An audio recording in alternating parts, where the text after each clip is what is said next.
श्रीवक्रतुण्डगणेशकवच श्रीगणेशाय नमः।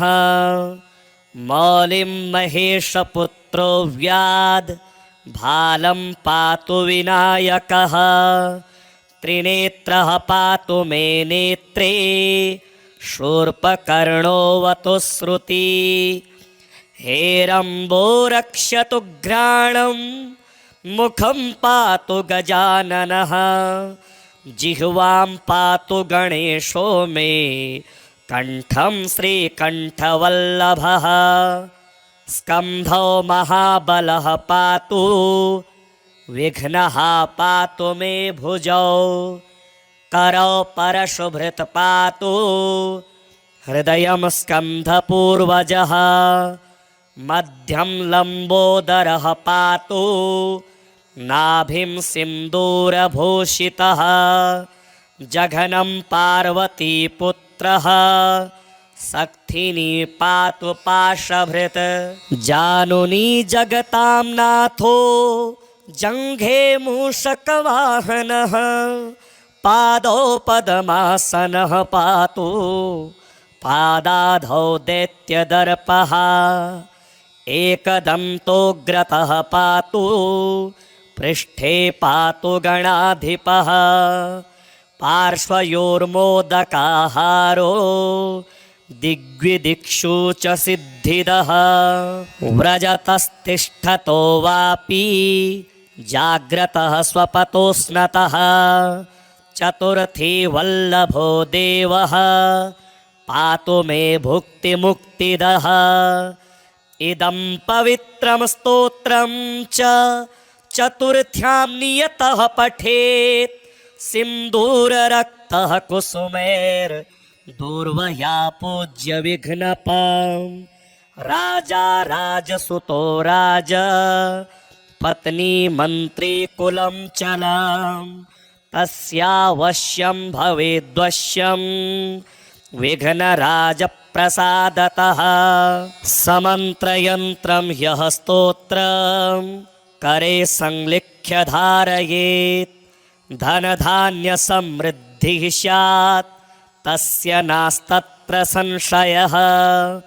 ऐं क्लीं ह्रीं वक्रतुण्डाय हुं रसलक्ष्यं सदैकाग्र्यः। षडङ्न्यासपूर्वकं हुत्वा तदन्ते विधिवद् अष्टद्रव्यं पयोघृतं। यं यं काममविध्यायन् कुरुते कर्म किञ्चन तं तं सर्वमवाप्नोति वक्रतुण्डप्रसादतः। भृगुप्रणीतं ह्यः स्तोत्रं पठते भुवि मानवः भवेदव्याहतैश्वर्यः स गणेशप्रसादतः। श्रीगणेशाय नमः। मौलिं महेशपुत्रो व्याद् भालं पातु विनायकः। त्रिनेत्रः पातु मे नेत्रे शूर्पकर्णोऽवतु श्रुति। हेरम्बो रक्षतु घ्राणं मुखं पातु गजाननः। जिह्वां पातु गणेशो मे कण्ठं श्रीकण्ठवल्लभः। स्कन्धो महाबलः पातु विघ्नः पातु मे भुजौ। करौ परशुभृत् पातु हृदयं स्कन्धपूर्वजः। मध्यं लम्बोदरः पातु नाभिं सिन्दूरभूषितः। जघनं पार्वतीपुत्रः सक्थिनी पातु पाशभृत्। जानुनी जगतां नाथो जङ्घे मूषकवाहनः। पादौ पद्मासनः पातु पादाधौ दैत्यदर्पः। एकदन्तोग्रतः पातु पृष्ठे पातु गणाधिपः। पार्श्वयोर्मोदकाहारो दिग्विदिक्षु च सिद्धिदः व्रजतस्तिष्ठतो वापि जाग्रतः स्वपतोऽस्नतः चतुर्थी वल्लभो देवः पातु मे भुक्तिमुक्तिदः इदं पवित्रं स्तोत्रं च चतुर्थ्यां नियतः पठेत् सिन्दूररक्तः कुसुमैर्दूर्वया पूज्य विघ्नपां राजा राजसुतो राज पत्नी मन्त्री कुलं चलं तस्यावश्यं भवेद्वश्यं विघ्नराजप्रसादतः समन्त्रयन्त्रं ह्यः स्तोत्रं करे संलिख्य धारयेत् धनधान्यसमृद्धिः स्यात् तस्य नास्तत्र संशयः ऐं क्लीं ह्रीं वक्रतुण्डाय हुं रसलक्ष्यं सदैकाग्र्यः षडङ्न्यासपूर्वकं हुत्वा तदन्ते विधिवत् अष्टद्रव्यं पयोघृतं यं यं काममविध्यायन् कुरुते कर्म किञ्चन तं तं सर्वमवाप्नोति वक्रतुण्डप्रसादतः भृगुप्रणीतं यः स्तोत्रं पठते भुवि मानवः भवेदव्याहतैश्वर्यः स गणेशप्रसादतः श्रीगणेशाय नमः मौलिं महेशपुत्रो व्याद् भालं पातु विनायकः त्रिनेत्रः पातु मे नेत्रे शूर्पकर्णोऽवतु श्रुति हेरम्बो रक्षतु घ्राणं मुखं पातु गजाननः जिह्वां पातु गणेशो मे कण्ठं श्रीकण्ठवल्लभः स्कन्धो महाबलः पातु विघ्नः पातु मे भुजौ करौ परशुभृत् पातु हृदयं स्कन्धपूर्वजः मध्यं लम्बोदरः पातु नाभिं सिन्दूरभूषितः जघनं पार्वतीपुत्रः सक्थिनी पातु पाशभृत् जानुनी जगतां नाथो जङ्घे मूषकवाहनः पादौ पद्मासनः पातु पादाधौ दैत्यदर्पः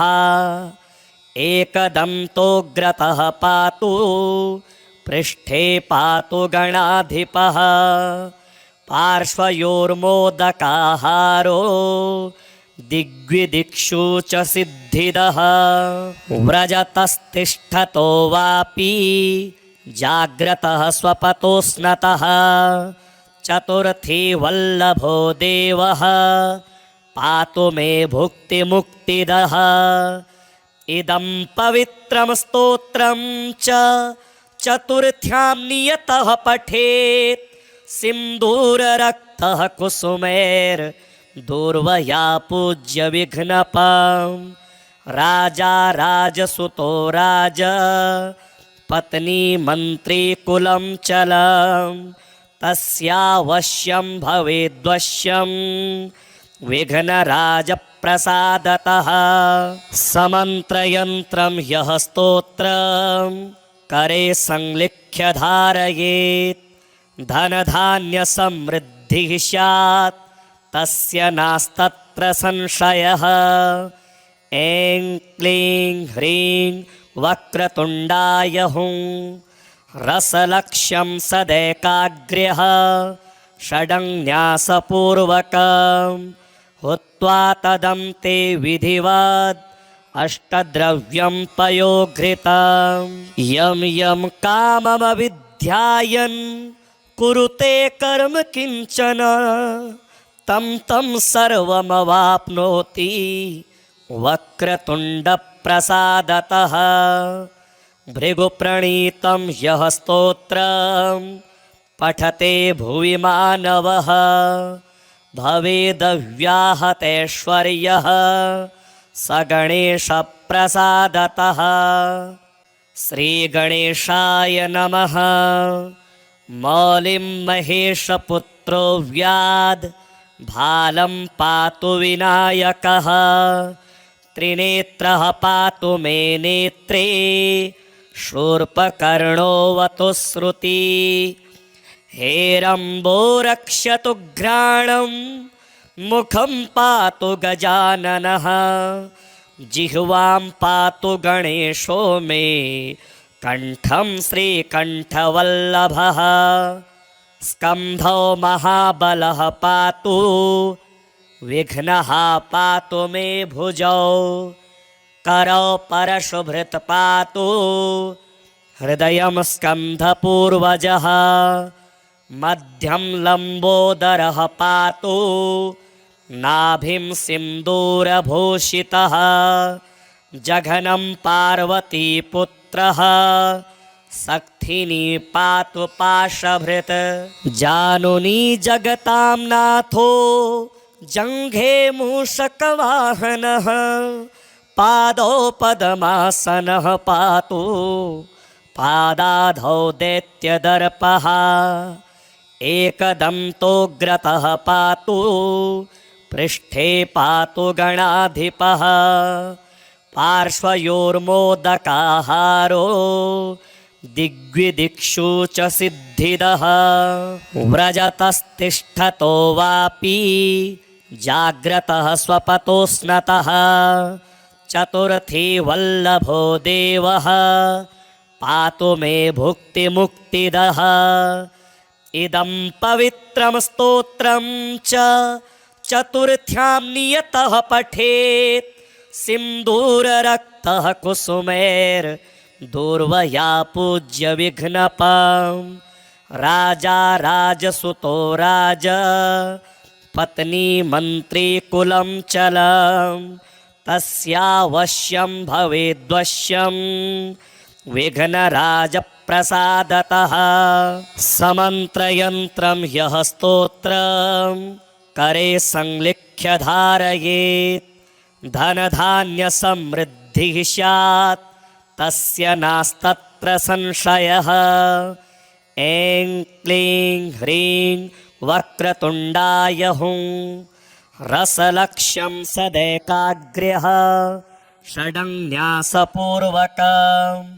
हुत्वा तदन्ते विधिवत् अष्टद्रव्यं पयोघृतं यं यं काममविध्यायन् कुरुते कर्म किंचन तं तं सर्वमवाप्नोति वक्रतुण्डप्रसादतः भृगुप्रणीतं यः स्तोत्रं पठते भुवि मानवः भवेदव्याहतैश्वर्यः स गणेशप्रसादतः।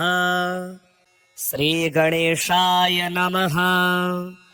मौलिं महेशपुत्रो व्याद् भालं पातु विनायकः त्रिनेत्रः पातु मे नेत्रे शूर्पकर्णोऽवतु श्रुति हेरम्बो रक्षतु घ्राणं मुखं पातु गजाननः जिह्वां पातु गणेशो मे कण्ठं श्रीकण्ठवल्लभः स्कन्धो महाबलः पातु विघ्नः पातु मे भुजौ करौ परशुभृत् पातु हृदयं स्कन्धपूर्वजः मध्यं लम्बोदरः पातु नाभिं सिन्दूरभूषितः जघनं पार्वतीपुत्रः सक्थिनी पातु पाशभृत्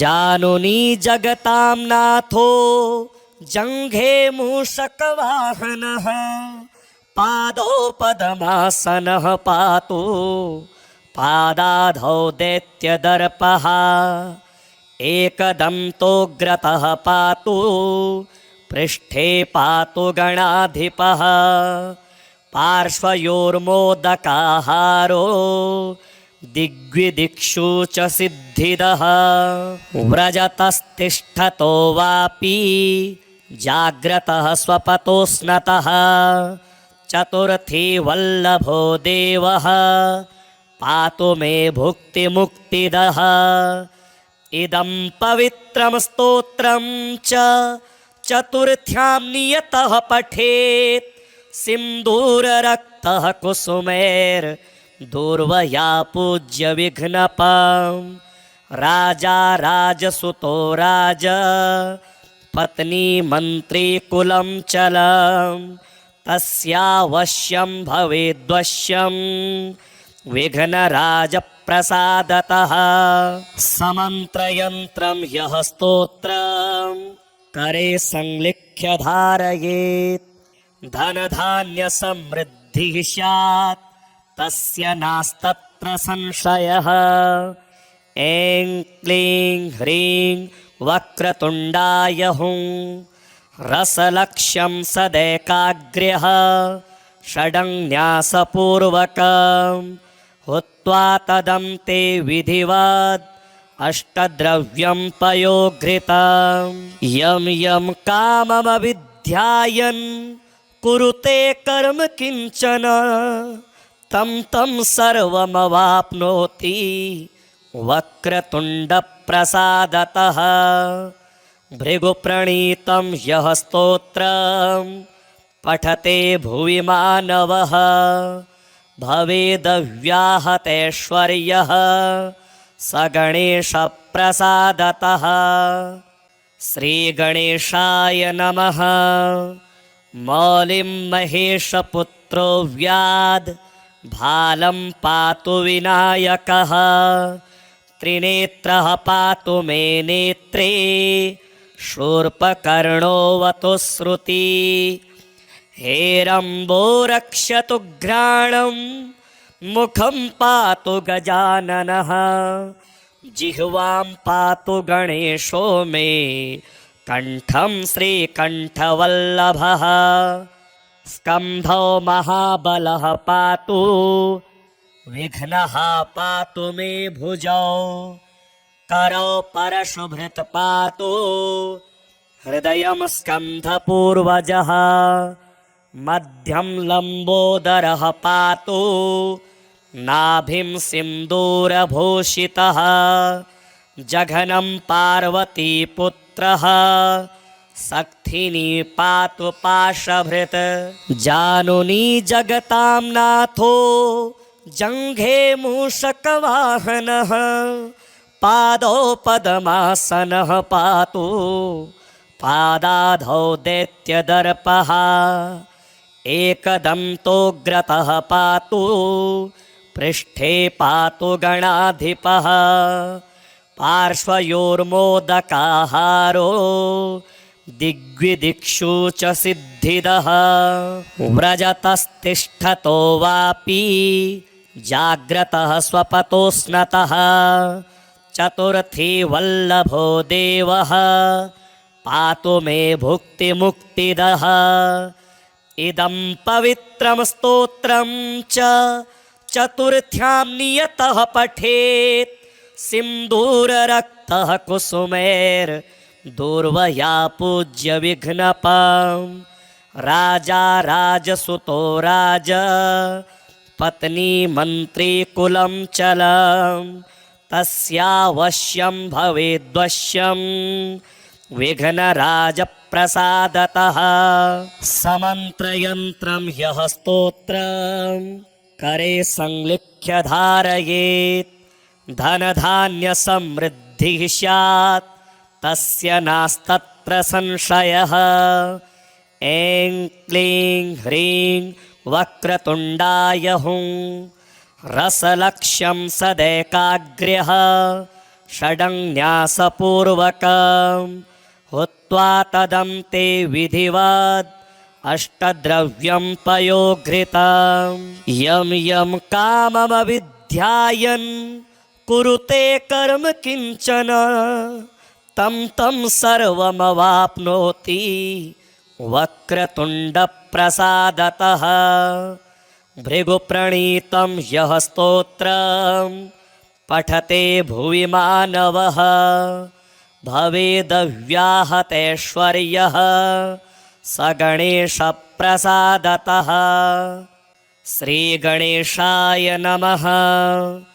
मौलिं महेशपुत्रो व्याद् भालं पातु विनायकः त्रिनेत्रः पातु मे नेत्रे शूर्पकर्णोऽवतु श्रुति हेरम्बो रक्षतु घ्राणं मुखं पातु गजाननः जिह्वां पातु गणेशो मे कण्ठं श्रीकण्ठवल्लभः स्कन्धो महाबलः पातु विघ्नः पातु मे भुजौ करौ परशुभृत् पातु हृदयं स्कन्धपूर्वजः मध्यं लम्बोदरः पातु नाभिं सिन्दूरभूषितः जघनं पार्वतीपुत्रः सक्थिनी पातु पाशभृत्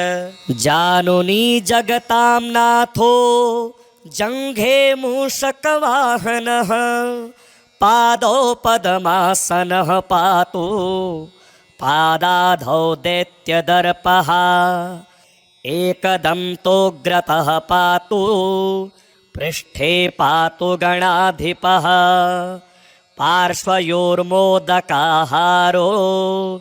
दिग्विदिक्षु च सिद्धिदः व्रजतस्तिष्ठतो वापि जाग्रतः स्वपतो स्नतः चतुर्थी वल्लभो देवः पातु मे भुक्तिमुक्तिदः इदं पवित्रं स्तोत्रं च चतुर्थ्यां नियतः पठेत् सिन्दूररक्तः कुसुमैर्दूर्वया पूज्य विघ्नपं राजा राजसुतो राज पत्नी मन्त्री कुलं चलं तस्यावश्यं भवेद्वश्यं विघ्नराजप्रसादतः समन्त्रयन्त्रं ह्यः स्तोत्रं करे संलिख्य धारयेत् धनधान्यसमृद्धिः स्यात् तस्य नास्तत्र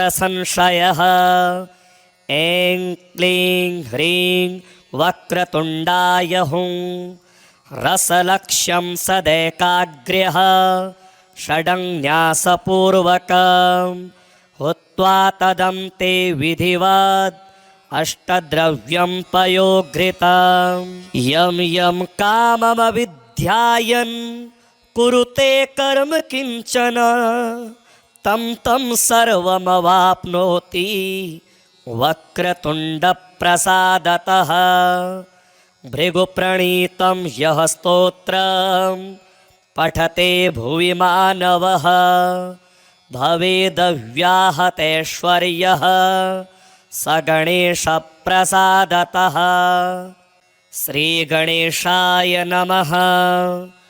मौलिं महेशपुत्रो व्याद् भालं पातु विनायकः त्रिनेत्रः पातु मे नेत्रे शूर्पकर्णोऽवतु श्रुति हेरम्बो रक्षतु घ्राणं मुखं पातु गजाननः जिह्वां पातु गणेशो मे कण्ठं श्रीकण्ठवल्लभः स्कन्धो महाबलः पातु विघ्नः पातु मे भुजौ करौ परशुभृत् पातु हृदयं स्कन्धपूर्वजः मध्यं लम्बोदरः पातु नाभिं सिन्दूरभूषितः जघनं पार्वतीपुत्रः सक्थिनी पातु पाशभृत्